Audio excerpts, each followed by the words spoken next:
warahmatullahi wabarakatuh. Alhamdulillah, nahmadu hamdal hamidin wa nashkuru syukra syakirin wa nusallimu ala habibihi wa nabiyhi Muhammadin kama sallallahu wa malaikati alaih adada khalqihi wa ridha nafsihi wa zinata arshih wa midada kalimatih mil'us samawati wa mil'ul ardi wa mil'u ma syi'ta min syai'in ba'd. Tidak ada yang paling pantas diucapkan di setiap awal kegiatan seorang muslim selain bersyukur kepada Allah Subhanahu wa taala, dan juga kita memanjatkan setelah syukur salawat kepada Nabi Muhammad sallallahu alaihi wasallam, karena memang satu-satunya ibadah yang Allah perintahkan kepada kita, yang Allah juga malaikatnya mengerjakan ibadah tersebut, itu memberikan salawat kepada Nabi sallallahu alaihi wasallam.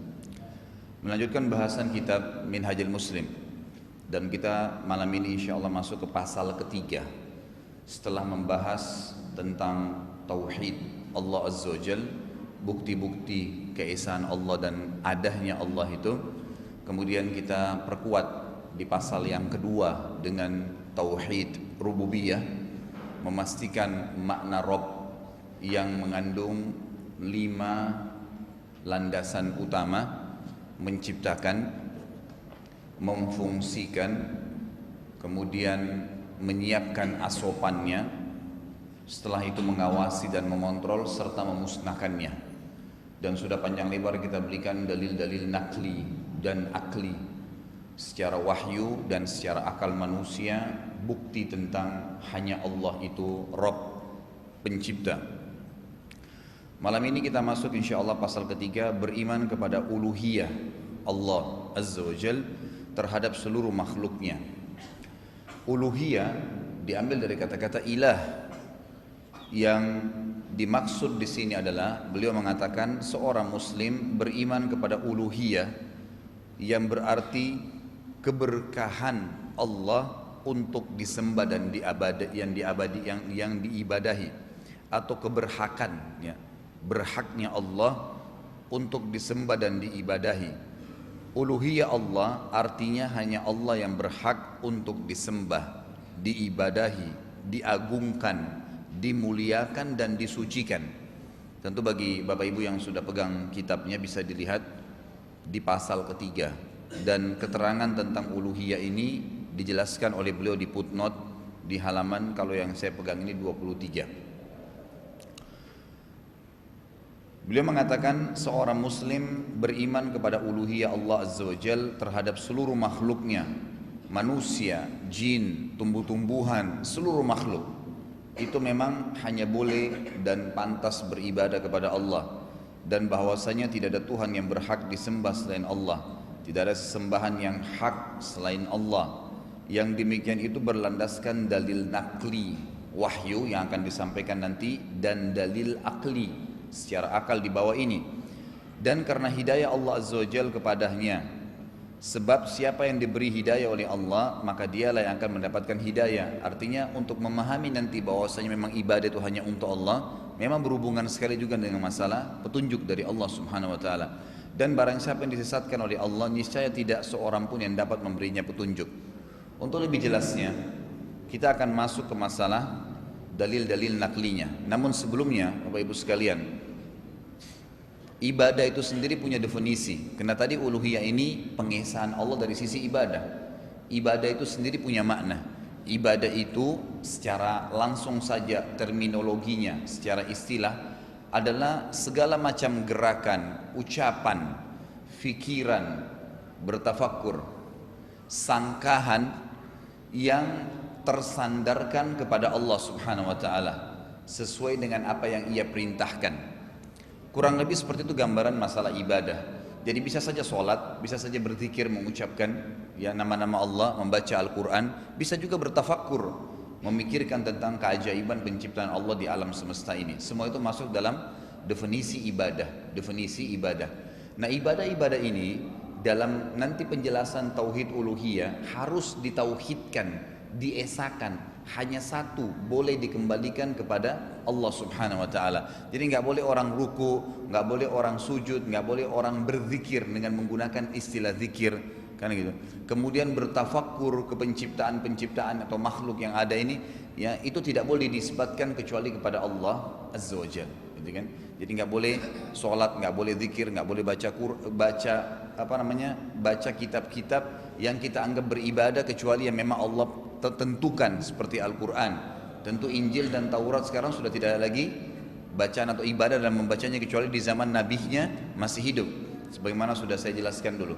Kemudian juga masuk di dalamnya semua gerakan, gitu kan. Seperti orang kalau haji, ada gerakan-gerakan itu semua masuk dalam masalah ibadah. Kalau seseorang nanti target daripada mempelajari tauhid uluhiyah ini adalah bagaimana seseorang memunculkan kesadaran di dalam hatinya, memang ada Tuhan Allah dan Allah itu sedang mengawasin dia. Saya kasih contoh misal, masalah kekhusyuan dalam sholat, bagaimana memunculkannya? Ulama mengatakan asas khusyuk itu adalah diasasi dulu dengan tauhid uluhiyahnya.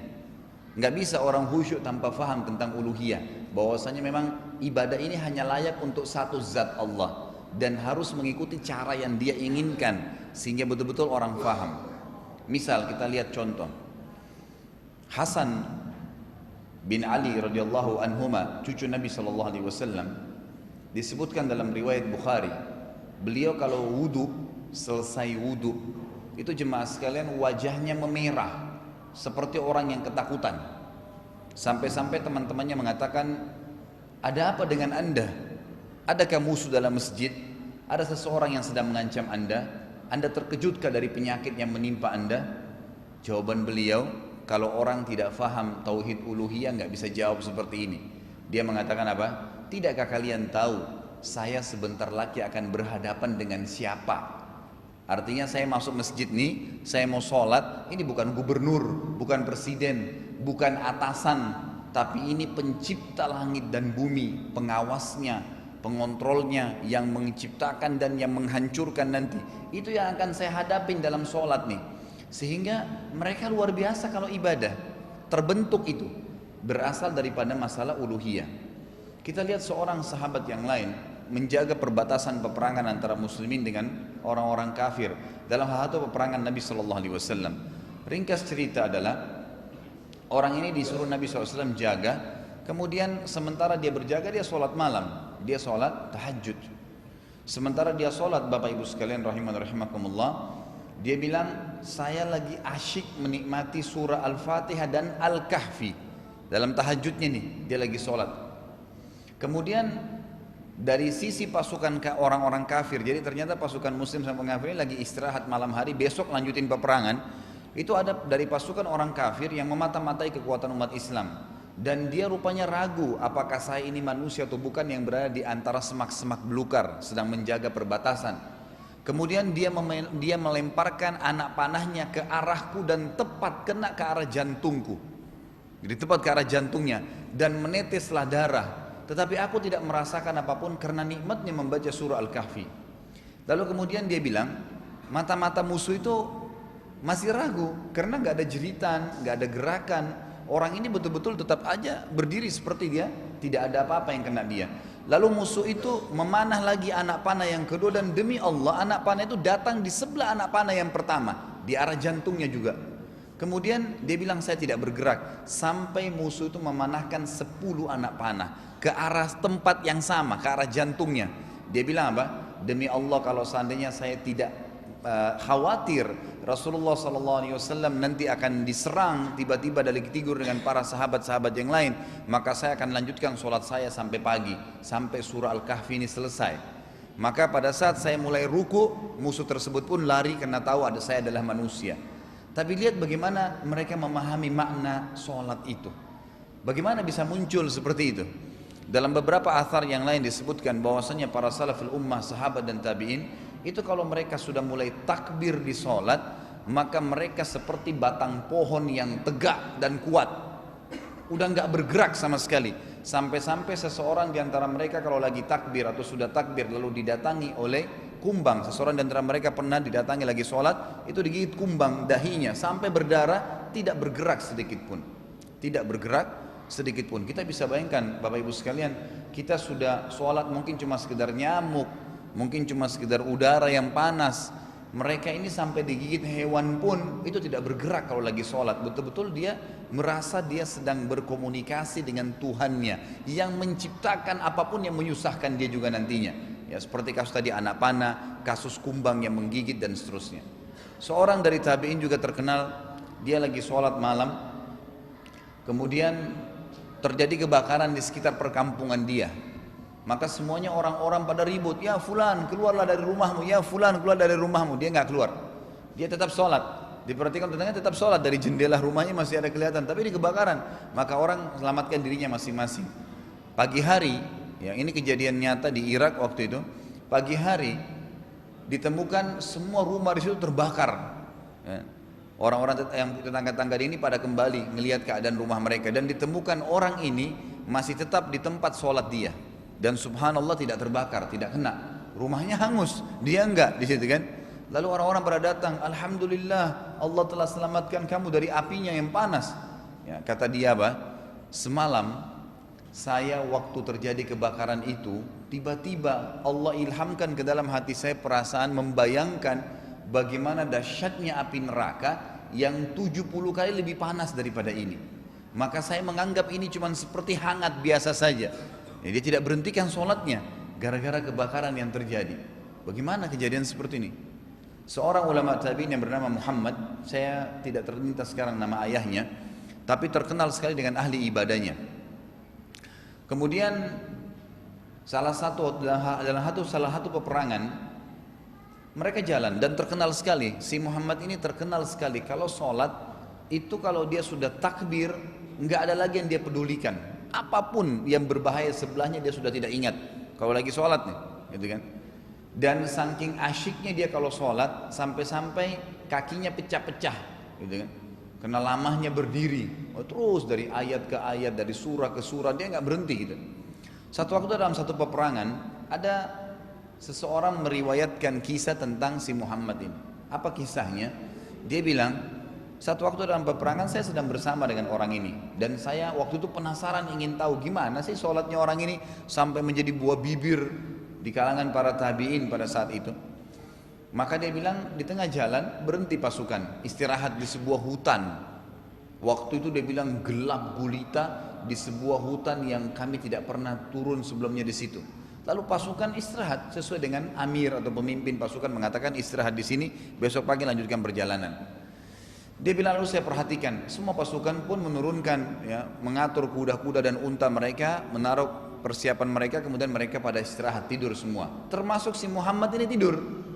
Kata yang meriwayatkan kisah ini, saya waktu lihat Muhammad tidur lalu saya bilang dengan diri saya, mana nih yang orang-orang bilang katanya dia kalau sholat melupakan apapun, katanya dia kalau sholat dimanapun dia berada dia nggak pernah tinggalin sholat malam sampai kakinya pecah-pecah. Toh ternyata dia tidur juga. Akhirnya dia bilang, tapi saya ingin penasaran, saya ingin tahu nih, sampai di mana si Muhammad ini. Ternyata betul, si Muhammad ini nggak tidur. Setelah beberapa waktu berlalu, prajurit semua sudah pada pulas tidur. Si Muhammad ini bangun, kata yang meriwayatkan kisah ini, dia menjingkrak-jingkrakkan kakinya, jalan pelan-pelan supaya orang-orang tidak tahu kalau dia bangun. Lalu dia jalan menelusuri semak-semak belukar yang bisa saja ada binatang buas di situ, bisa ada duri yang menusuk dia. Saya pun takut masuk ke semak belukar itu, tapi jadi berani karena dia lewatin. Bayangkan zaman dulu nggak ada senter, nggak ada lampu, gelap gulita. Jangankan di hutan, mungkin di sini kayak kemarin kasus mati lampu di Kalibata tuh gimana keadaan gitu. Mau jalan aja susah kalau nggak bisa. Ini lantainya jelas bersih, nggak ada apa-apa. Ini semak belukar dia nggak lihat.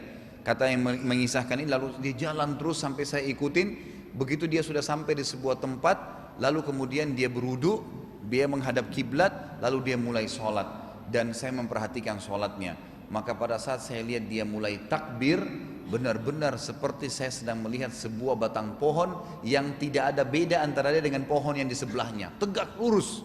Kemudian dia membaca ayat-ayat dengan sangat tenang. Dia mengikuti, kalau ada ayat tentang surga dia minta surga, kalau tentang neraka dia minta dijauhkan dari neraka. Dia bilang saking asyiknya sholatnya orang ini, kalau ada neraka dia menangis. Lalu saya juga ikut menangis bersama dia. Saking asyiknya saya mengikuti sholat dia sampai saya tidak sholat malam, kata yang meriwayatkan kisah ini. Dia bilang setelah sholat malam atau menjelang subuh, tiba-tiba si Muhammad ini mengucapkan begini, ya Allah, Aku telah meminta kepadamu 3 hal dan engkau memberikan kepadaku 2 hal, tinggal 1 lagi belum. Karuniakanlah aku yang 1 itu. Kata yang meriwayatkan kisah, begitu saya dengar doanya ini, karena dia tidak sebut apa itu, maka saya tiba-tiba beranjak dan kaki saya agak pegel kena lama berdiri, keinjak semak belukar, dengar suara. Maka Muhammad balik ke arah saya lalu berkata, wahai hamba Allah, semoga Allah merahmati kamu, apa kau memata-matai saya dari semalam? Maka saya pun keluar menuju ke dia mengatakan, iya. Lalu berkata Muhammad, saya mohon kepadamu. Kata si Muhammad ini, saya mohon kepadamu. Perhatikan apa permohonannya. Sebarkan berita ini. Apa yang dia bilang? Saya mohon padamu, tolong rahasiakan apa yang kamu lihat. Dia minta rahasiakan sholatnya yang orang lihat tuh, bayangin. Mohon-mohon sama orang ini. Sampai meriwayatkan kisah ini mengatakan, saking luar biasanya dia mohon sampai saya bilang, tentu saya tidak akan cerita, tapi saya kasih kamu syarat 1. Kata si Muhammad itu, apa syaratnya? Saya akan menjaga rahasia kamu, saya nggak ceritain sholat kamu sama Allah ini, yang penting kau ceritain ke saya, apa doa kamu yang 3 itu? Yang 2 Allah sudah ijabah, yang 1 belum. Lalu berkata si Muhammad, tolong jangan kau paksa saya untuk menyebutkan ibadah saya. Dia bilang, tidak, demi Allah, kalau kau nggak ceritain saya doamu apa, maka tetap aja ya, saya akan ceritain, expose ke orang nih. Dia ketakutan, nggak mau ibadahnya ditahu oleh orang, nanti jadi riak. Tuh bayangkan luar biasanya. Maka yang terjadi jemaah sekalian, dia pun mengatakan, baiklah, saya akan mengatakan, saya telah meminta kepada Allah 3 hal. Kalau 2 hal yang diterima oleh Allah itu adalah, saya minta yang pertama agar seluruh rasa takut saya dihilangkan kecuali kepada Allah.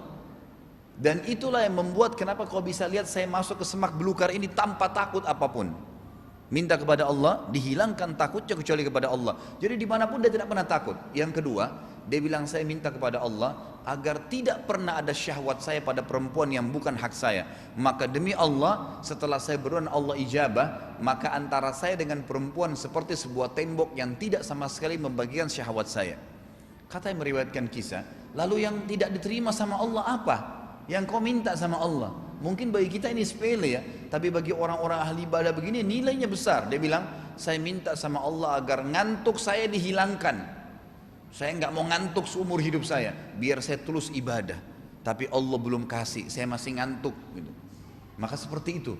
Bayangkan bagaimana mereka memahami tentang uluhiyah. Ibadah kepada Allah Azza wa Jalla itu punya nilai, punya nilai. Makanya kata Nabi SAW, wa ju'ilat qurratu aini fis shalah.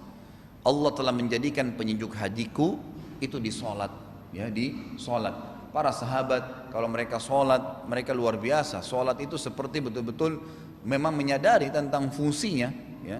Itu antara komunikasi antara seorang hamba dengan Allah Azza wa Jalla.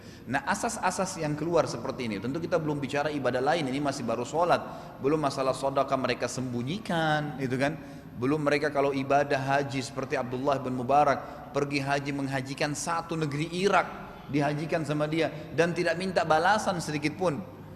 Bagaimana bisa itu?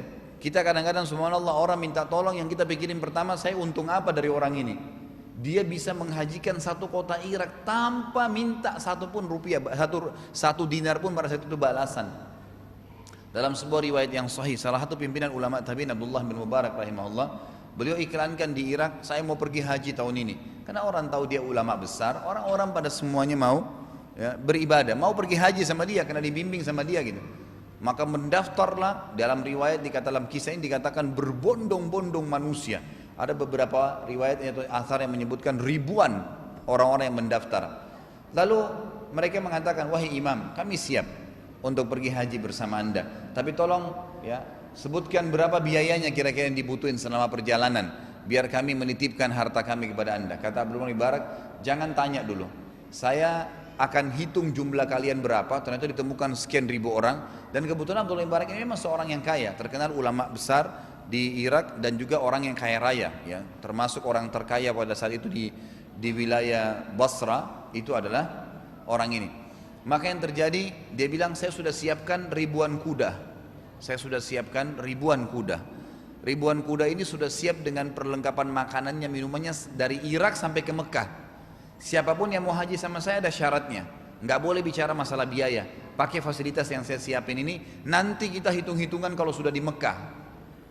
Maka karena orang merasa memang perlu gitu kan, Ya sudah, mereka pada naik dan mereka pikir, oh nanti di Mekah deh dihitung kira-kira berapa biaya unta dan kudanya ini, berapa makanan yang dimakan baru dikasih nilainya di Mekah. Mereka makanlah, mereka minum perjalanan dari Irak menuju ke Mekah, memakan waktu kurang lebih sekarang 2 mingguan. Pergilah sampai ke Mekah. Begitu tiba di Mekah, mereka sudah mulai selesai tawaf untuk haji tamattu'nya, itu kan sudah mulai selesai umrohnya, lalu mereka kumpul lagi mengatakan, wahai imam, kami sudah selesai umroh tamattu' nih, tinggal nunggu hari tarwiyah tanggal 8, bisa nggak kami membayar apa yang telah kami makan dan kami pakai sebagai transport dari Irak kemarin? Kata Abdullah bin Barak, wahai muslimin, ini ibadah, jangan kalian ganggu ibadah saya, biarin aja dulu. Makanan masih ada kan? Minuman masih ada? Iya. Kemah semua dibawa, banyak jumlahnya dibawa oleh Abdullah bin Barak dari Irak, dibawa dengan, memang dia orang kaya raya. Kemudian dia bilang, pakai semua kemah-kemah, fasilitas pakai. Nanti selesai haji, agar tidak mengganggu keikhlasan, sebelum pulang ke Irak kita hitung-hitungan. Baiklah, jemaah haji semua ini yang ribuan orang pada pakai fasilitasnya, haji, pakai kain ihramnya, makan minumannya semua sampai selesai haji. Selesai haji, ada beberapa athar yang menyebutkan kurang lebih mereka sekitar sebulan tinggal di sana, di Mekah. Selesai haji, maka mereka berkata lagi, wahai imam, kami ingin bayar sekarang, yang kami sudah makan, minum, fasilitas semua ini, kemah-kemah yang kami pakai. Kata Imam Abdullah bin Barak bilang, sekarang masih dalam masa perjalanan ibadah, tolonglah izinkan saya untuk kalian pakai dulu fasilitas ini sampai kita tiba di Irak lagi. Nanti di Irak baru kita hitung-hitungan. Jadi dia mengulurnya. Begitu tiba di Irak, dipakai fasilitas semua ini, sudah sampai ke Irak kembali, mereka bilang, wahai imam, sudah kembali Irak nih, tolong hitung-hitungan. Kata Imam Abdullah bin Barak ini, izinkanlah saya untuk mendapat pahala kalian. Allah sudah ganti, tidak usah hitung, silahkan. Maka seperti itu dia membiayai sekian ribu jemaah haji.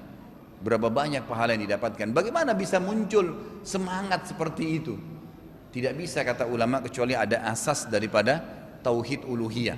Jadi memang betul-betul dia yakin ibadah itu memang hanya untuk Allah satu, dan pasti Allah itu ada, dihubungkan dengan rububiyah yang kita bahas sebelumnya. Memang ada Allah pencipta, kemudian memang pasti ada balasannya. Tidak boleh ya seorang muslim itu pada saat dia sholat ada nggak pahalanya ya, nggak boleh itu dalam Islam. Harus yakin emang ada pahalanya, Allah janjikan, kecuali ada hal-hal yang mengeluarkan kita dari jalur itu. Misal riya, lain. Misal tidak ikhlas, ya lain, gitu kan? Tidak wudu, nggak diterima sama Allah, batal sholatnya, itu lain. Tidak menghadap kiblat misalnya, ada hal-hal indikasi yang sengaja dilakukan yang bisa mengeluarkan, tidak menerima pahala. Tapi selama kita sudah kerjakan benar, sholat hadap kiblat, masuk waktu, tutup aurat, gerakan sudah berusaha maksimal yang benar, kita juga bacaan-bacaan yang benar, berusaha menjaga kehusyuan, yakin akan ada pahalanya. Makanya kata Nabi SAW, orang yang sholat itu ada yang mendapatkan pahala setengah pahala sholatnya, ada yang sepertiganya, ada yang sepersepuluhnya. Memang ada yang tidak dapat sama sekali karena menghayal terus, membiarkan syaitan untuk menguasai dirinya.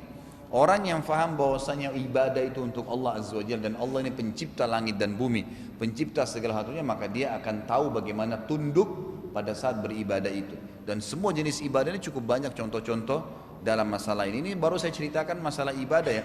Belum kalau bagaimana mereka meninggalkan kemaksiatan, luar biasa ya, sesuatu yang tidak bisa dijangkau oleh mungkin pikiran kita sementara kalau kita belum mencapai ilmu-ilmu mereka.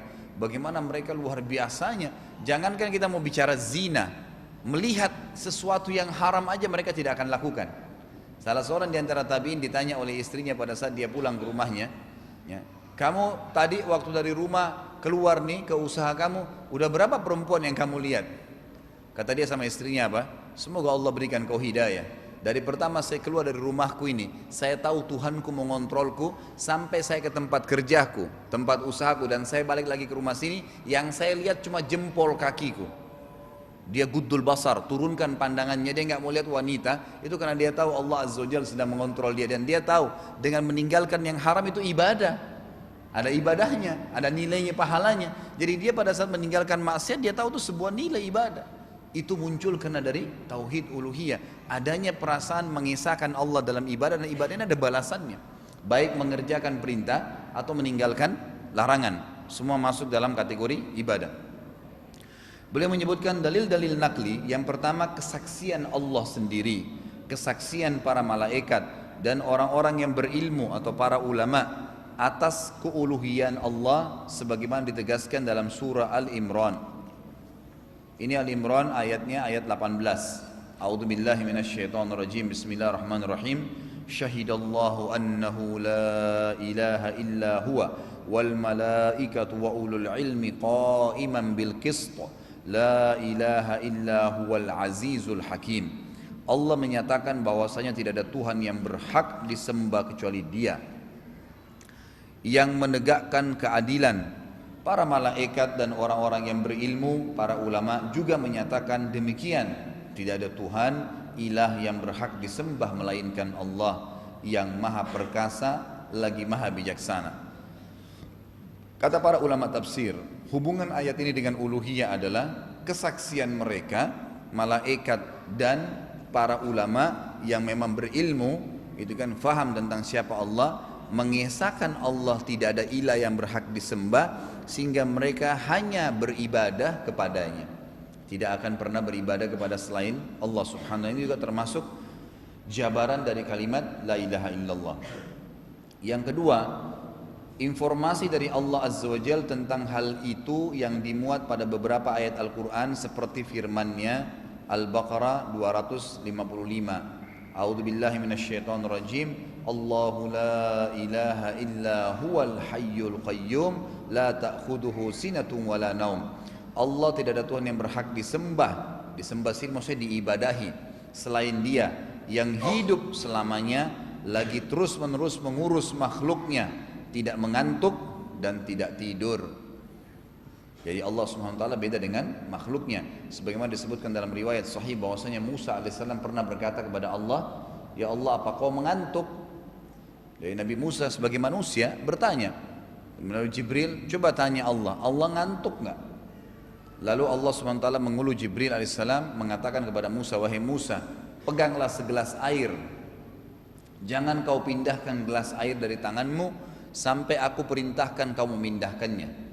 Maka Musa alaihissalam pun waktu datang Jibril menyampaikan, ambil air segelas air, dipegang, nunggu berdiri di situ sampai berjam-jam, nunggu wahyunya Allah. Allah suruh lepasin baru lepasin, dibiarin sama Allah sampai Nabi Musa ngantuk.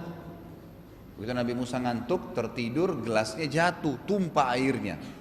Pada saat itulah Jibril alaihissalam datang dan mengatakan, "Wahai Musa, Tuhanmu memberikan salam kepadamu dan mengatakan kepadamu kalau seandainya aku mengantuk, maka seluruh alam semesta ini seperti air dalam gelasmu." Gitu kan? Kacau balau semua, nggak bakal mungkin bisa teratur seperti sekarang. Berarti ciri Rabb, ciri Allah azza wa jalla itu tidak mengantuk. La ta'khudhuhu sinatun wala naum. Sina itu ngantuk, wala naum apalagi tidur. Sebagian juga ulama menyebutkan salah satu ciri-ciri malaikat yang Allah ciptakan, malaikat nggak ngantuk, nggak pernah tidur.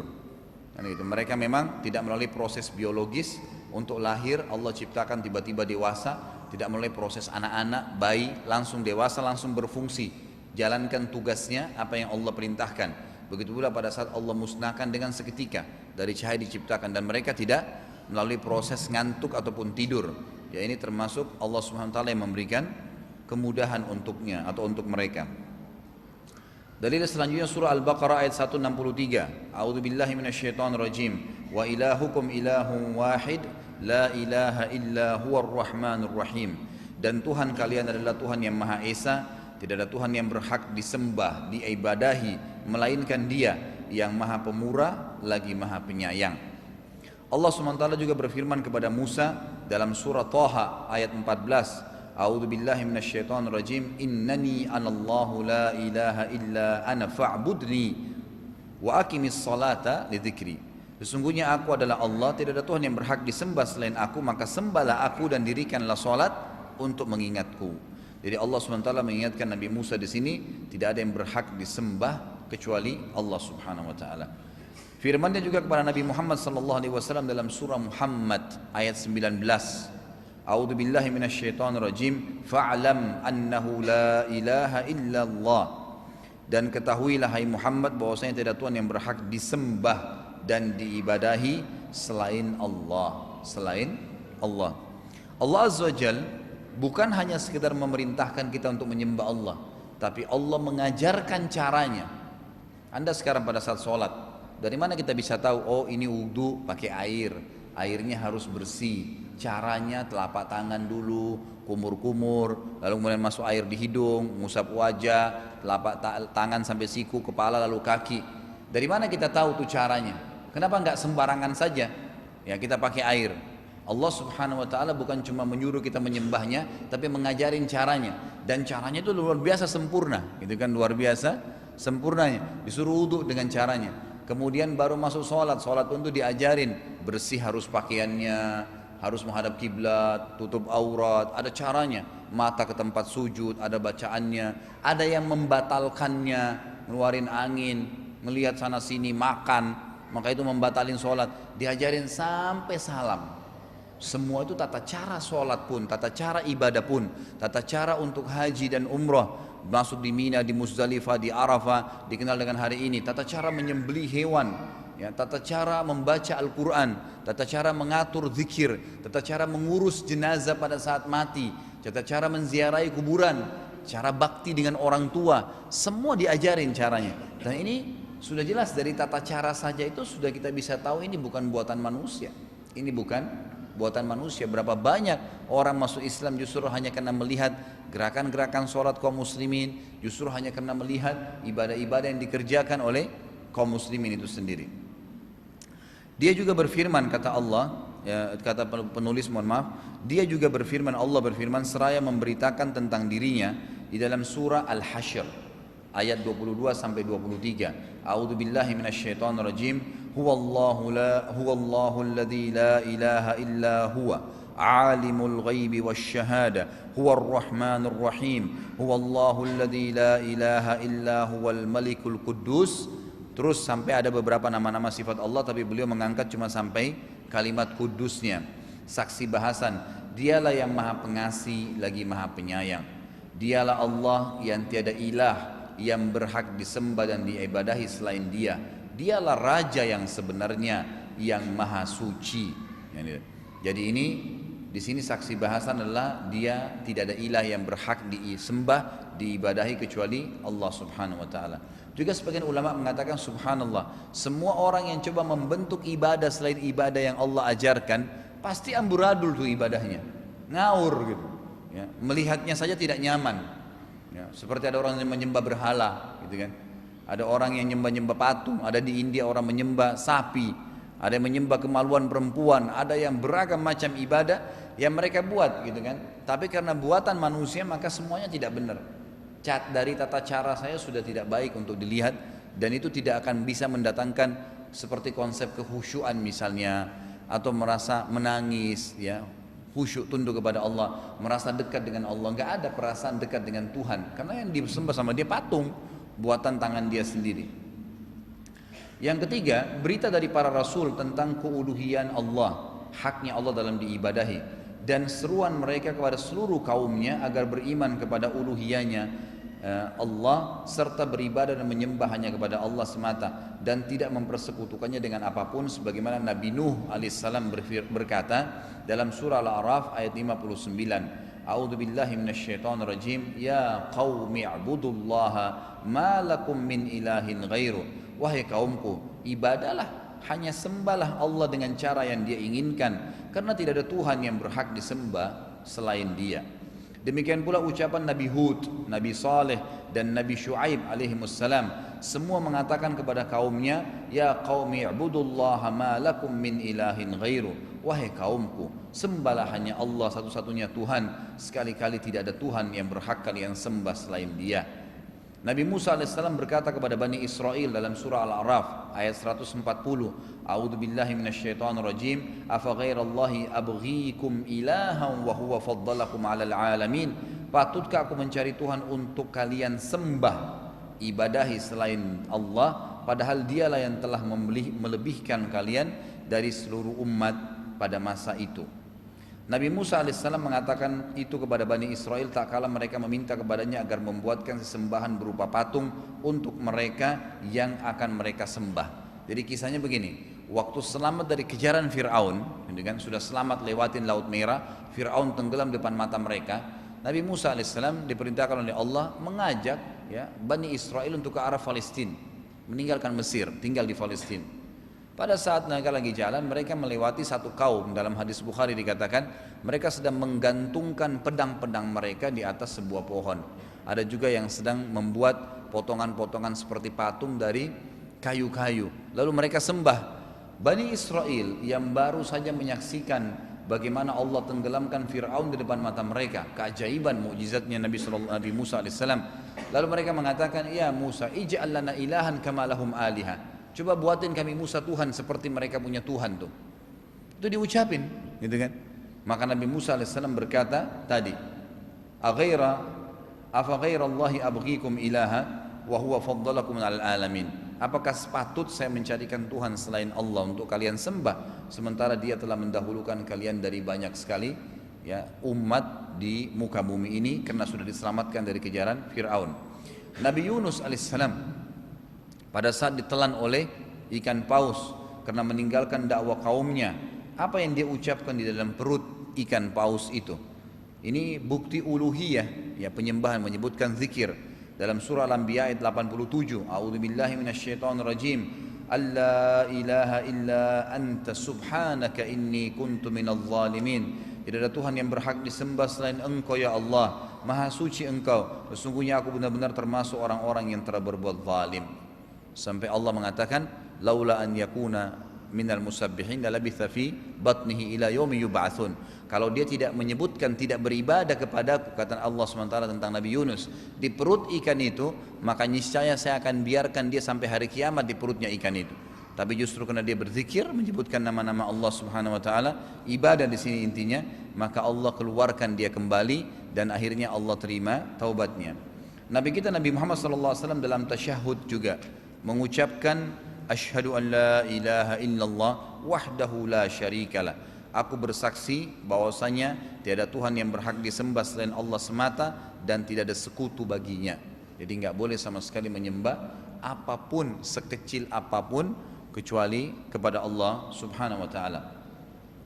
Lalu kita masuk ke dalil-dalil akli, secara akal bahwasanya Allah berhak untuk diibadahi dan tidak berhak yang lainnya. Yang pertama beliau bilang, sesungguhnya rububiyah Allah, memastikan bahwasanya Allah itu satunya pencipta, rububiyahnya yang sudah tidak dapat diperdebatkan, mempunyai konsekuensi yang mengharuskan keuluhiyannya.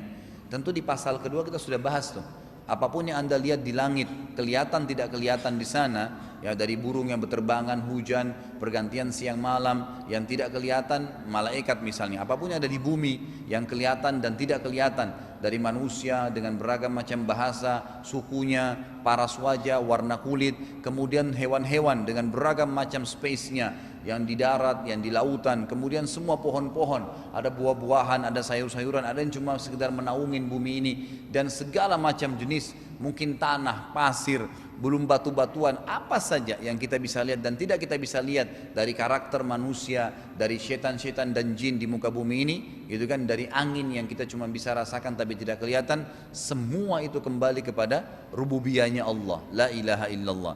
Enggak ada yang ciptain itu kecuali Allah Subhanahu wa taala. Nah, beliau mengatakan secara akal, kalau orang sudah faham tentang rububiyahnya Allah, makanya dua pasal ini berentetan, maka pastinya dia juga kalau sudah tahu itu cuma Tuhan satu, dia juga hanya akan menyembah sini artinya meminta, memohon dan seterusnya, ya mengagungkan kecuali Allah Subhanahu wa taala. Sebab beliau mengatakan, Rabb yang dapat menghidupkan dan mematikan, memberi dan menahan pemberian, mendatangkan manfaat dan menurunkan mara bahaya, dialah yang berhak disembah dan diibadahi oleh seluruh makhluk. Dialah yang wajib disembah oleh mereka, ditaati dan dicintai, diagungkan dan disucikan, diharapkan dan ditakuti. Coba nanti saya tidak tahu apakah memang itu ada gambarnya ya, tapi mungkin coba diketik, mungkin di Google bisa kali ya, foto ya unta yang sedang sujud bersama tuannya, kurang lebih begitu judulnya. Saya lihat sendiri. Jadi ada satu orang Badui di padang pasir di Saudi, tanpa sengaja temannya cuplik di foto gitu, tanpa sengaja temannya foto dia waktu dia lagi sholat duhur di padang pasir. Ternyata di sebelah dia tidak sadari ada untanya yang dia biarin gitu kan berdiri, pada saat dia sujud untanya juga lagi sujud di sebelah dia, dan itu di foto kamera asli.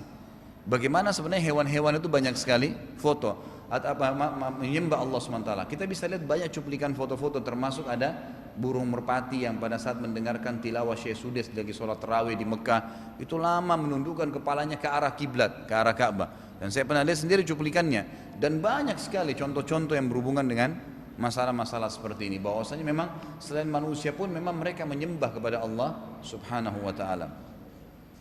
Yang kedua, kalau semua makhluk ini berada di bawah rububiyah Allah, maksudnya Allah yang ciptakan, yang bermakna bahwa setiap makhluk merupakan bagian dari ciptaannya, dia yang memberinya rezeki. Sudah saya jelaskan rezeki ya, rezeki itu bukan cuma duit atau makanan, minuman, tapi semua kebutuhan selama hidup di dunia ini, manusia, jin, tumbuhan, hewan-hewan, semua kebutuhan mereka namanya rezeki.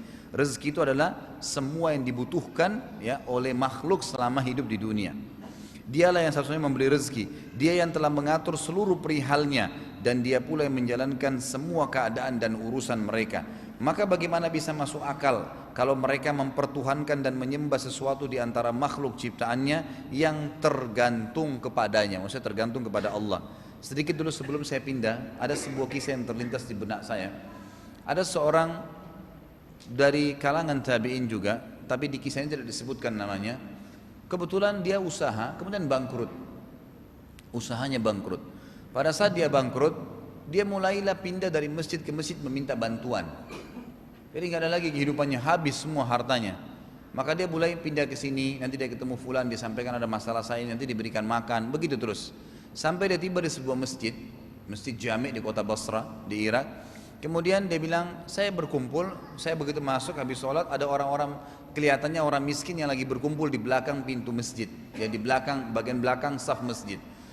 Lalu saya datang kepada mereka setelah berikan salam, saya katakan, wahai saudara-saudaraku, adakah orang yang anda atau kalian kenal ya, yang biasa membantu keadaan umat Islam yang susah? Kata mereka spontan semua, ada, ini kami baru dapat bantuan, tuh di depan sana tuh, orang yang lagi duduk sendirian di saf pertama. Itu kamu datang tidak pernah dia tolak, minta apa saja. Maka orang ini bilang, saya pun mendatangi orang tersebut. Begitu saya dekat dengan orang itu, ternyata orang itu lagi mengangkat tangannya ke langit sambil menangis dan mengatakan, ya Allah tambahkan rezeki saya, ya Allah mudahin, ya Allah berkahi. Orang ini ngerengek-ngerengek sama Allah. Orang yang mau minta ini bantuan bilang apa? Subhanallah, begitu bodohnya saya mau minta sama dia yang dia minta sama Allah. Kenapa saya nggak minta langsung? Semenjak itu dikatakan dalam kisah ini selama sebulan dia non-stop berdoa sama Allah. Akhirnya dia menjadi orang yang lebih kaya daripada orang yang tadi membantu-bantu itu. Dalam sebulan saja. Tapi betul-betul dia merengek dengan Allah. Allah yang ciptakan apapun. Kenapa harus ragu? Maka meminta kepadanya dibutuh ketulusan. Memang keyakinan yang luar biasa. Seperti itu. Karena itu beliau mengatakan, apabila sudah dipastikan bahwasanya tidak ada makhluk yang dapat dijadikan Tuhan atau sesembahan, maka secara pasti dapat ditegaskan bahwa Sang Pencipta yang telah menciptakan seluruh atau semua makhluk, inilah Tuhan yang berhak dan sesembahan yang benar. Yang ketiga, secara akal, sifat-sifat kesempurnaan yang absolut yang dimiliki Allah, seperti maha kuat lagi maha perkasa, maha tinggi lagi maha besar, maha mendengar lagi maha melihat, maha penyantun lagi maha penyayang, maha halus lagi maha mengetahui, semua itu mengharuskan penghambaan dan kepatuhan hati manusia kepadanya dengan penuh rasa cinta dan pengagungan, dan mengharuskan penghambaan seluruh anggota tubuh kepadanya dengan penuh rasa taat dan tunduk.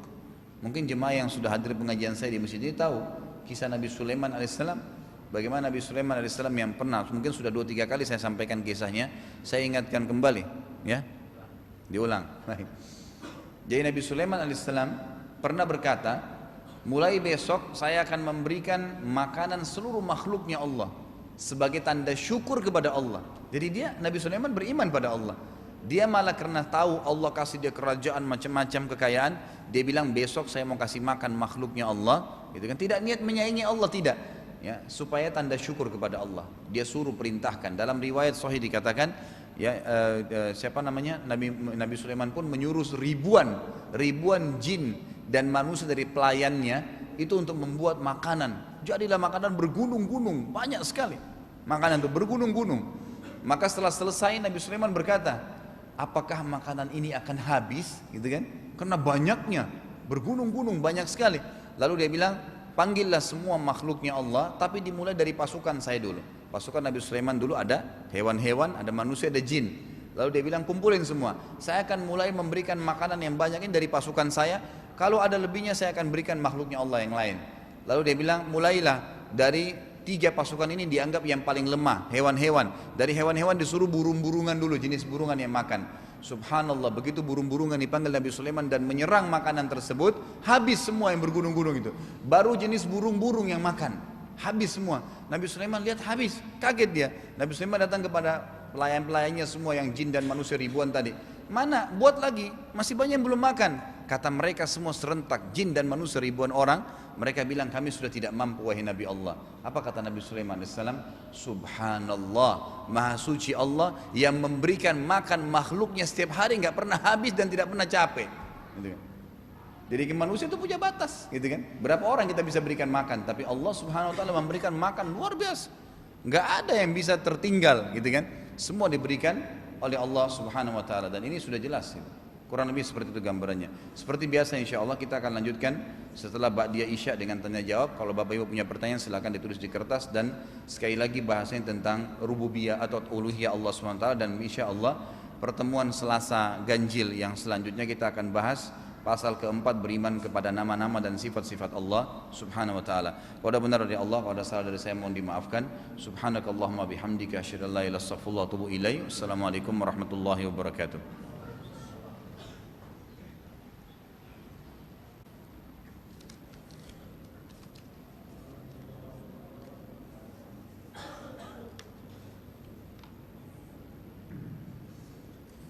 Assalamualaikum warahmatullahi wabarakatuh. Alhamdulillah wassalatu wassalamu ala Rasulillah.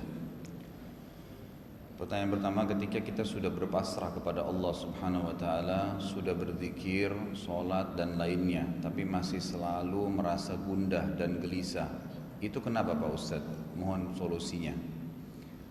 Jadi yang pertama bagi penanya ini, pastikan ibadah yang Anda lakukan itu, zikirnya, doanya, sholatnya sudah sesuai belum dengan ajaran Nabi Sallallahu Alaihi Wasallam. Kalau sesuai dengan izin Allah, insya Allah sudah hilang gundahnya itu. Karena memang ada jaminan ya, dari Allah SWT dan Rasulnya Muhammad Sallallahu Alaihi Wasallam.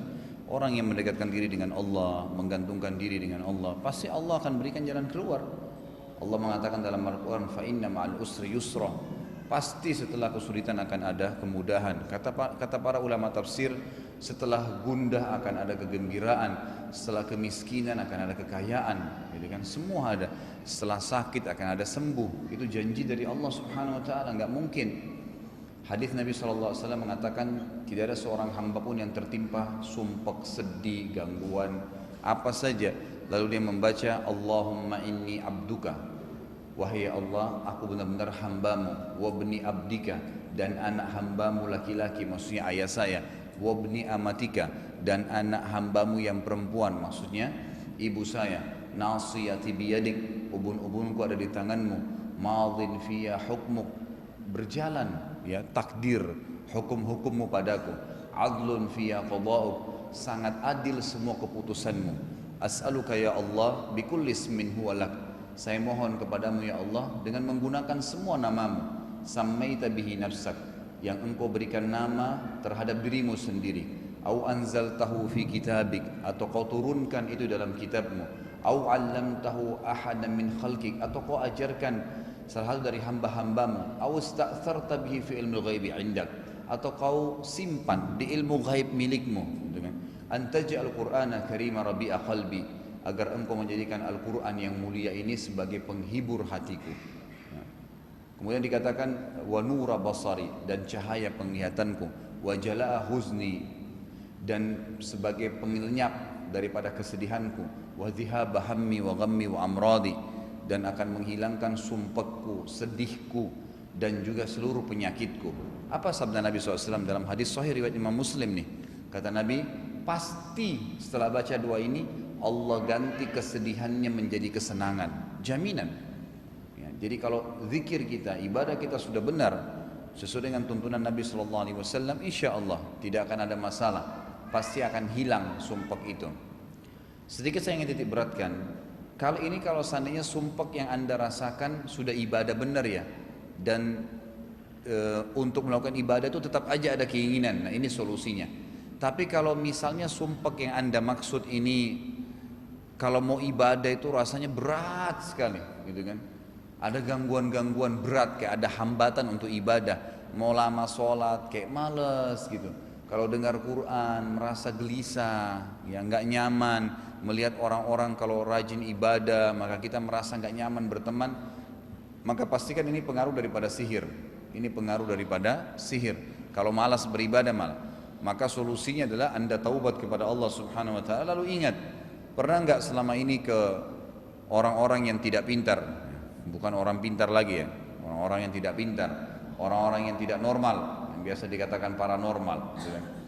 Ini pernah nggak Anda ke mereka-mereka ini? Pernah nggak konsultasi?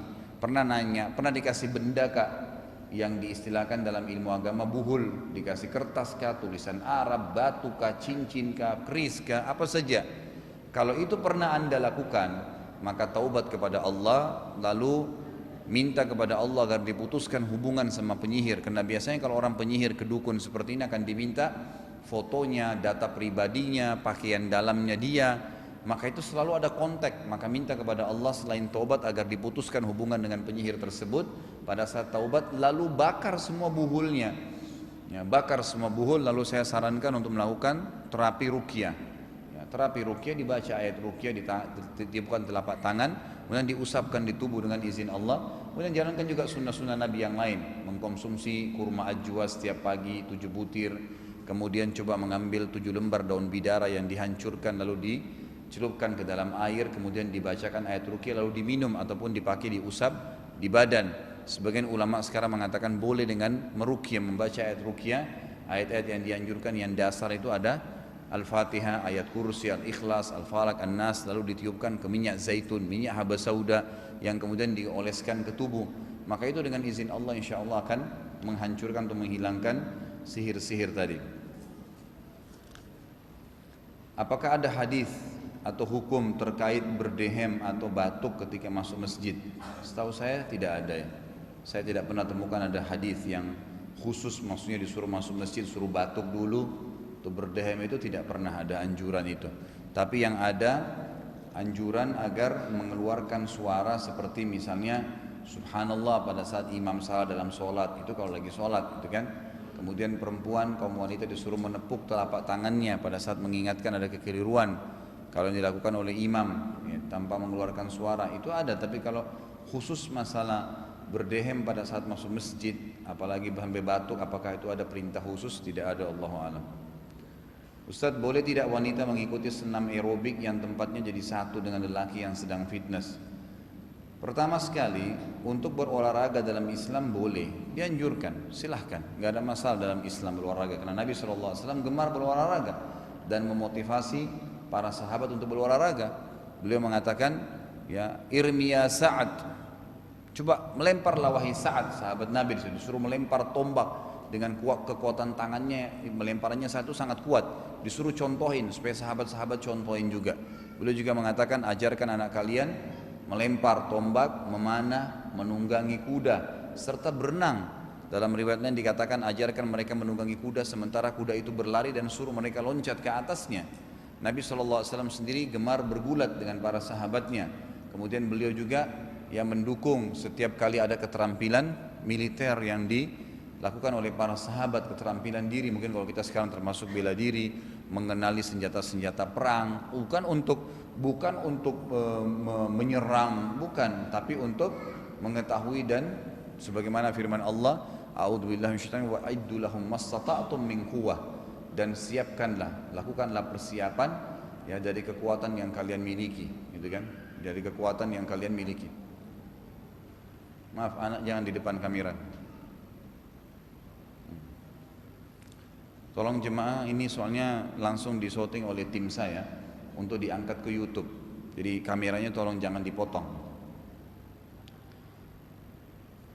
Jadi saran saya, olahraga boleh, laki-laki perempuan, gitu kan? Dan apapun yang sifatnya bisa tidak melanggar agama silakan Anda lakukan. Mungkin jenis-jenis olahraga seperti orang bersepeda. Nabi SAW pernah berlomba lari dengan Aisyah radhiyallahu anha. Tapi ada batasan-batasan, seperti tidak bolehnya seorang muslim menggabungkan antara olahraga dia dengan pelanggaran-pelanggaran agama, seperti kelihatannya aurat misalnya, bercampurnya dengan lawan jenis, kan itu. Kemudian mendengarnya musik gitu kan, yang akhirnya membuat dia jauh daripada zikrullah. Maka ini semua anjuran-anjuran untuk dilarang, gitu, untuk dilarang. Itu kan sebenarnya persepsi saja. Lalu bagaimana Ustaz saya aerobik kalau tanpa musik? Itu kan persepsi.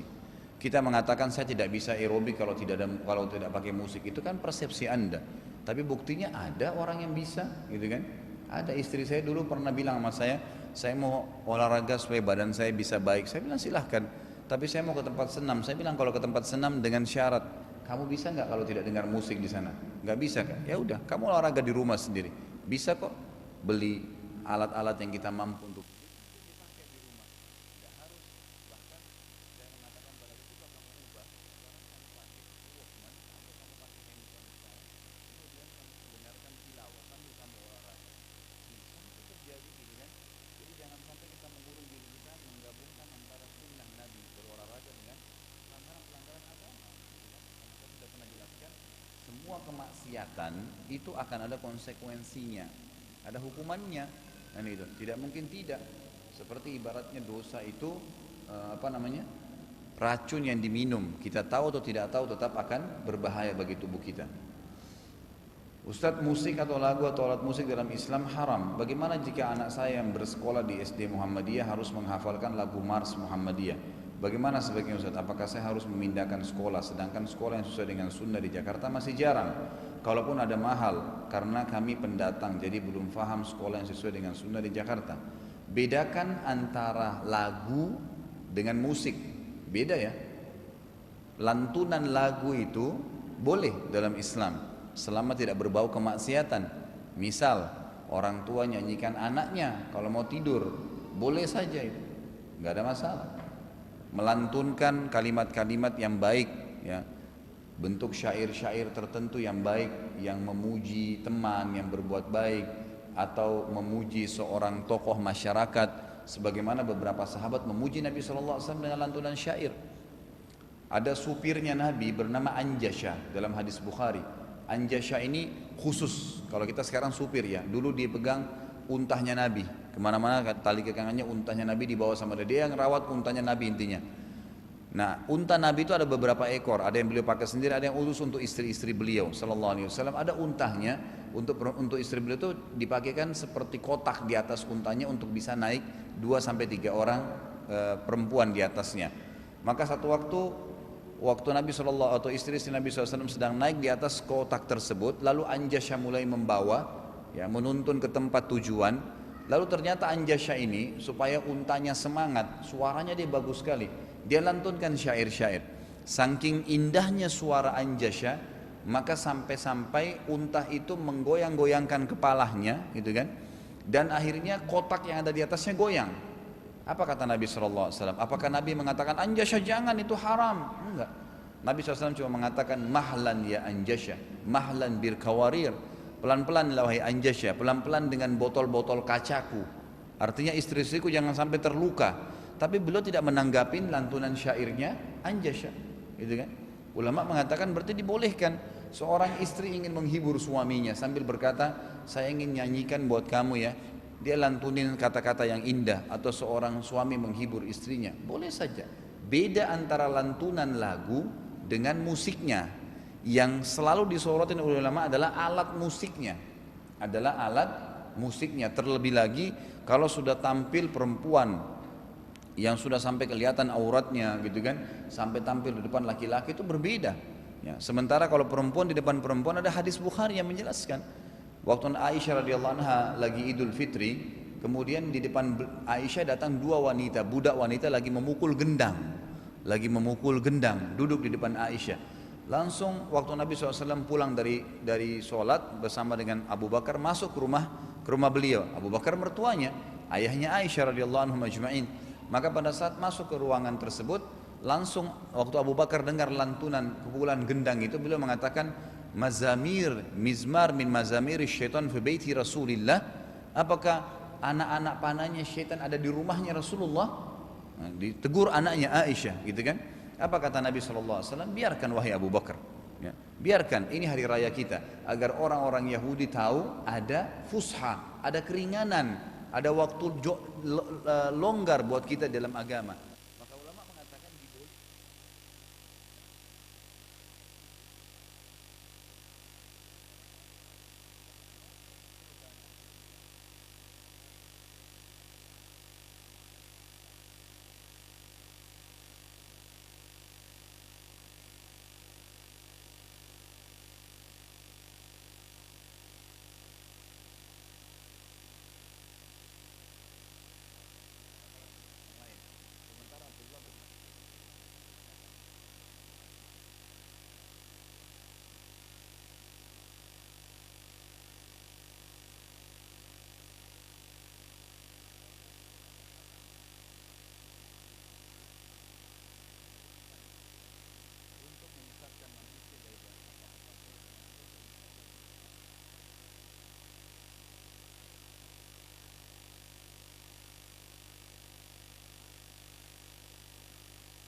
berarti sudah ada jawaban tuh. Kalau makin rajin kita hadir di majelis ilmu, makin bertambah ilmunya, imannya akan bertambah, ibadahnya lebih khusyuk. Pasti itu. Ya, otomatis karena tangganya dalam agama ilmu, kemudian imannya akan bertambah dengan ilmu, maka dengan iman amal solehnya akan bertambah. Tidak mungkin orang tiba-tiba rajin ibadah khusyuk tanpa punya iman, dan tidak mungkin imannya makin tebal dan kuat tanpa ilmu. Jadi makin sering hadir di majelis ilmu makin bagus. Makanya kalau saya tuntun jemaah saya di pengajian itu sering-seringlah untuk habis dari majelis ilmu atau jadwalnya majelis ilmu di mana Anda hadir yang sesuai dengan Al-Quran dan Sunnah tentunya, pulang juga lagi di mobil dengar lagi ceramah. Jangan sampai syaitan bisikin kita, kamu kan tadi sudah belajar, sekarang sudah saatnya hiburan. Hiburannya seorang muslim bukan dengar musik saudaraku, coba alihkan ke Al-Quran, alihkan dari ceramah ke ceramah, dari tilawah ke tilawah, nggak apa-apa. Ternyata coba rasain tuh, kalau dari tilawah Al-Quran kita ke tilawah Al-Quran yang lain, pasti syaitan akan buat kita jenuh, tapi coba 10 kali, 20 kali, 30 kali, dibiasakan setiap hari, maka nanti akan terasa kenikmatannya orang mendengarkan Al-Quran. Dan setiap kali kita merasakan kenikmatan ibadah, kenikmatan maksiat itu akan hilang dan tidak mungkin bersatu. Masing-masing punya kenikmatan ya. Dosa punya kenikmatan, amal saleh juga punya kenikmatan. Maka tapi tidak bisa bersatu. Kalau kita coba deh, seminggu aja, antum cuma dengar Quran terus, di rumah pun cuma putar sholat mungkin di Mekah, kalau ada parabola mungkin di apartemen sini, cuma nonton itu, dengar ceramah saja, nggak ada yang lain. Seminggu coba lihat, bandingkan iman anda dengan minggu yang lalu, waktu masih bercampur baur, pasti beda, nggak mungkin tidak, pasti beda. Nah itu akan membantu kita kepada kehusyuan. Itu kiat yang pertama. Jadi usahakan agar ilmu kita bertambah, gitu kan. Kemudian yang kedua, usahakan agar amal soleh yang kita kerjakan itu ada tambahan, ada perubahan, gitu kan. Jangan begitu-begitu terus. Dari sisi kualitas, dari sisi kuantitas juga ya, kualitasnya dan jumlahnya, kuantitasnya. Misal kita biasa sholat duha cuma 2 rakaat, coba kembangin, coba lagi jadikan 4 rakaat. Untuk memotivasi supaya kita mau kerjakan, kembali kepada poin pertama, ilmunya, tahu baca fadilahnya. Apa sih fadilahnya orang kalau sholat duha itu? oh ternyata dalam hadis Bukhari dikatakan di dalam tubuh manusia ada 365 sendi. Setiap hari dia punya kewajiban bersedekah untuk setiap sendinya sebagai tanda syukur kepada Allah. Dan 2 rakaat sholat duha menutupi semua itu. Menutupi sedekah 365 sendi. Bayangkan kalau sendi kita satu patah, kalau mau dibayar di rumah sakit anggaplah 1 juta satu sendi. Kalau yang mirip, kalau 365 sendi berarti 365 juta per hari kita harus sedekah. Terbayar dengan 2 rakaat sholat duha. Lalu kenapa enggak sholat? Kalau 4 rakaat, saya mau tingkatkan gimana caranya? Ada hadis riwayat Bukhari juga, hadis qudsi. Allah SWT berfirman, wahai anak Adam, rukuklah untukku 4 rakaat di awal pagi. Maksudnya di waktu duha 4 rakaat, maka aku akan penuhi hajatmu pada hari itu. Berarti ada fadilah yang kita dapatkan, gitu kan? Mau lebih tingkatkan lagi ke 8 rakaat, disebutkan dalam hadis riwayat Imam Ahmad, Nabi SAW sholat duha di atas kendaraannya sampai 8 rakaat. Berarti mencontohi Nabi SAW. Dan seterusnya, bekali dengan tambahan ilmu. Jadi ubah ibadah kita. Kalau tadinya kita buru-buru kalau zikir subhanallah kita ubah sekarang lebih tenang, subhanallah subhanallah terus. Kalau kita nggak pernah punya program Al-Quran, coba sekarang. Karena gini ya, diri kita Bapak Ibu sekalian kalau tidak tanda kutip dipaksakan ibadah, kita akan males, nggak bisa. Harus kita yang paksain memang. Saya nanti malam harus bangun tahajud, bunyiin beker, baca hadis, saling mengingat satu sama lain suami istri. Buat program, ya atur sebelumnya. Nanti kalau saya bangun nih, saya mau pakai baju ini, semprot minyak wangi, sujadanya sudah bersih, udah rapi. Jadi memang kita memang programin, gitu. Insya Allah kata disebutkan dalam sebuah hadis, dalam sebuah pepatah ya. Sebenarnya ada riwayat, menjadda wajad. Siapa yang berusaha dia akan mendapatkannya. Siapa yang berusaha dia pasti akan mendapat. Jadi kita sedikit saja. Allah mengatakan dalam Al-Quran, a'udzubillahi minasyaitonir walladzina jahadu fina lanahdiyannahum subulana. Siapa yang sedikit saja berusaha untuk mendekatkan diri pada kami akan bukakan petunjuk untuk sampai ke jalan kami.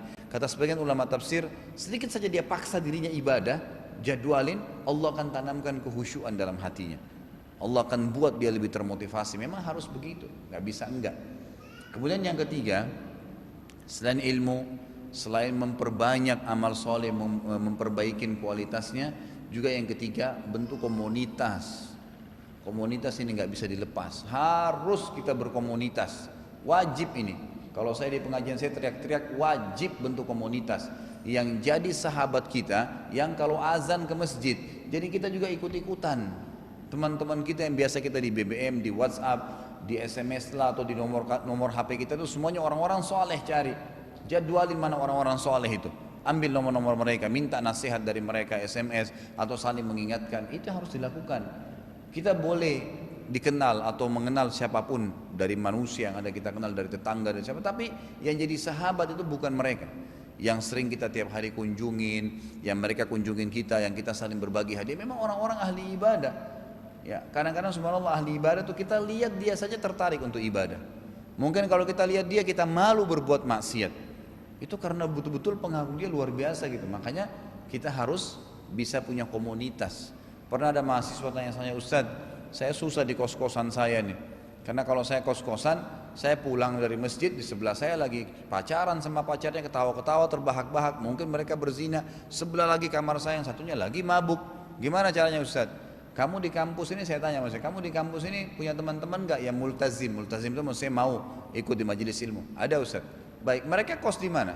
Ada kos-kosan mereka. Kenapa kamu gak pindah ke kos-kosan mereka? Coba pindah di kos-kosan mereka atau sewa satu rumah, kemudian rame-rame dikeroyokin sewanya. Jadi pada saat azan memang semuanya pada ke masjid. Bentuk komunitas penting.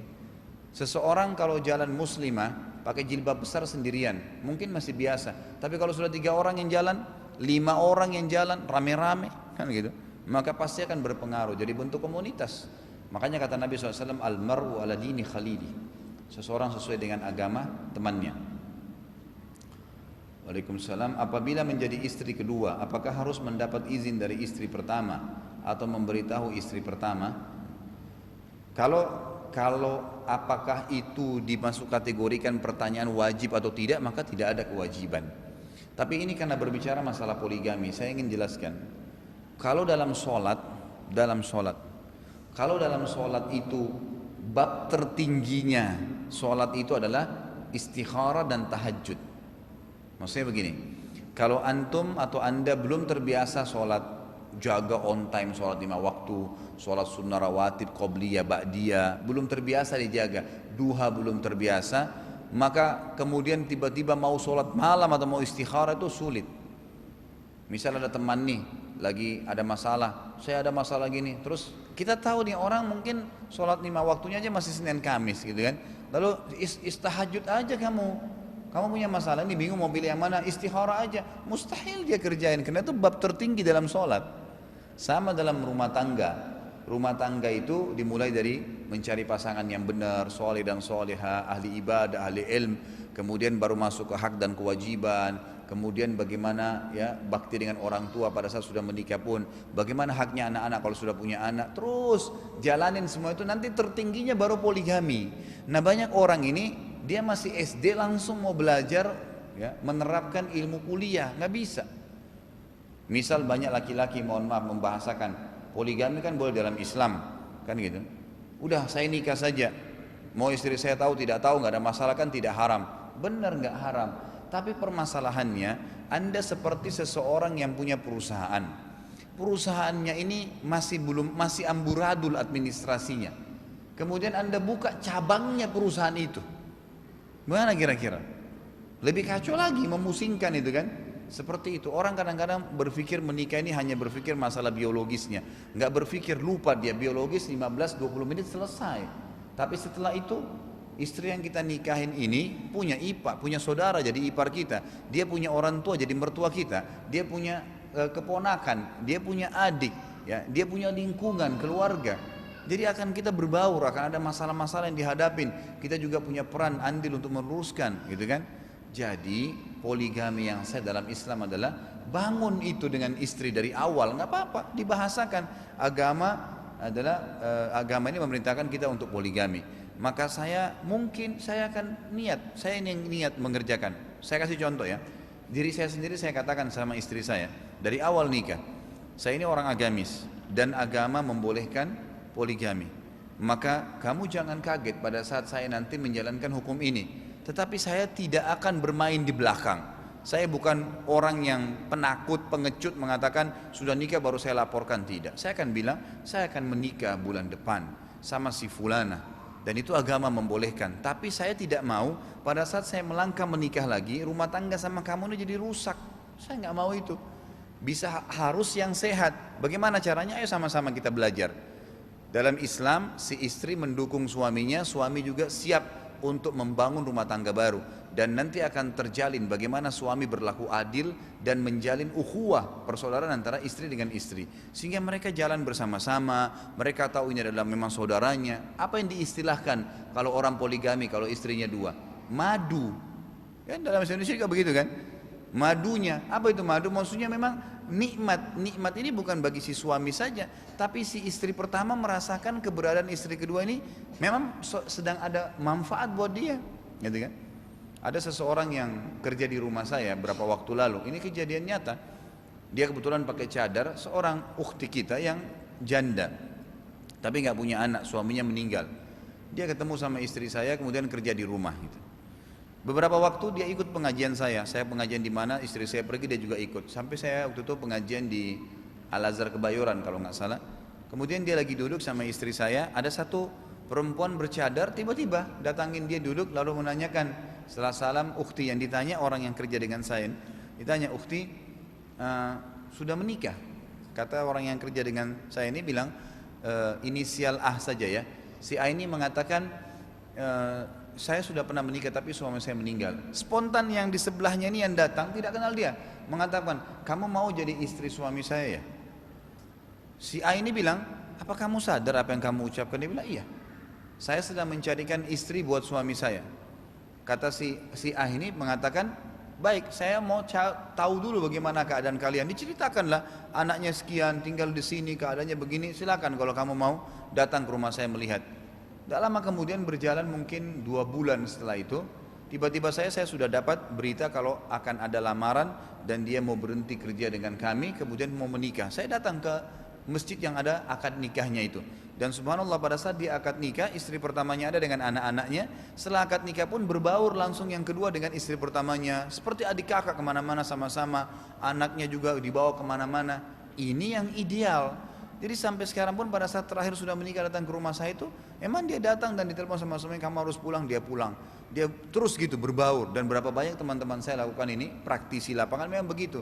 Akan sehat nantinya karena dia membangun rumah tangga, ini kan kebanyakan istri merasa khawatir karena memang dia akan dirusak dengan poligami yang ada. Makanya Anda laki-laki harus bisa membuat suasana ini nggak rusak memang.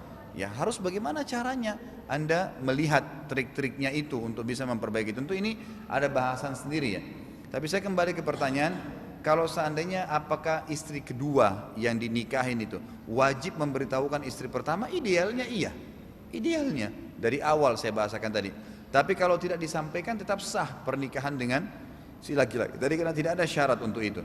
Apakah termasuk dosa besar ketika menjadi istri kedua tanpa izin? Sama sekali enggak.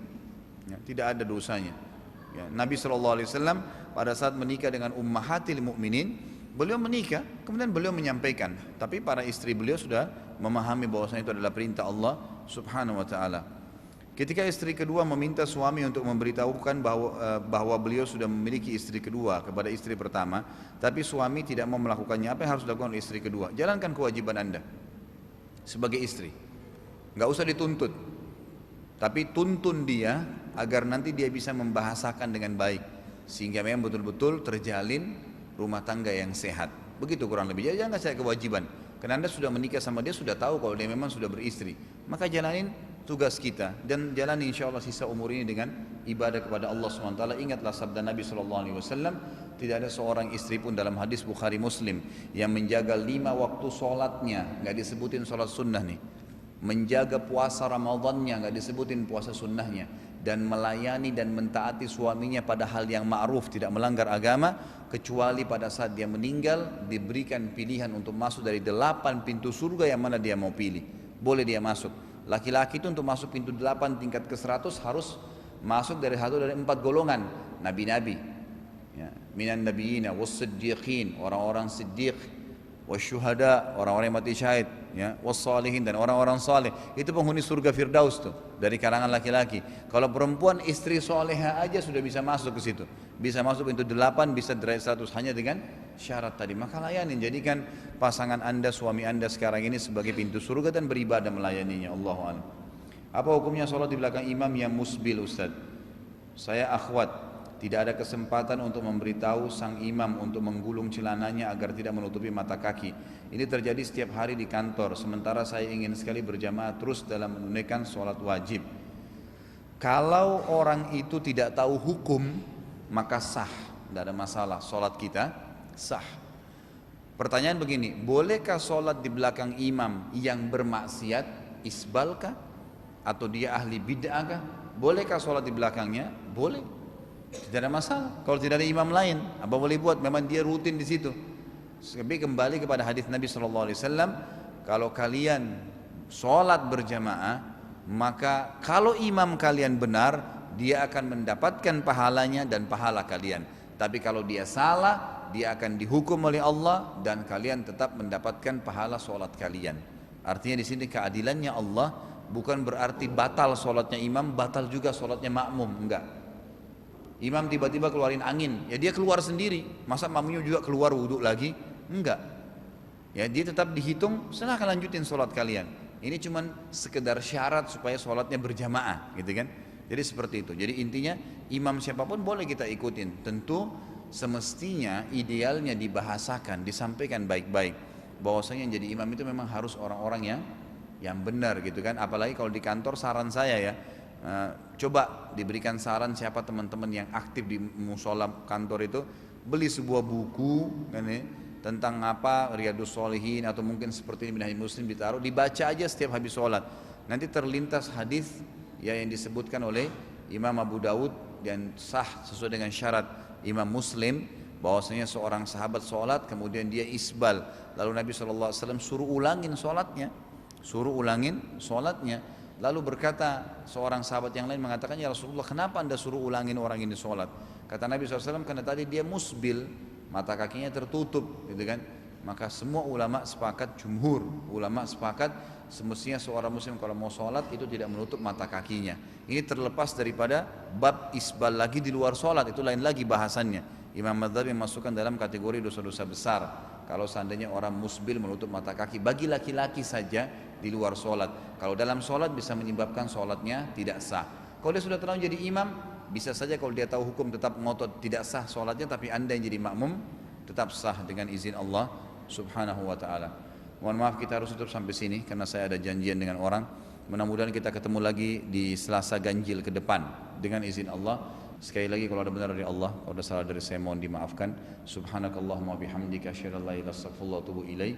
Wassalamualaikum warahmatullahi wabarakatuh.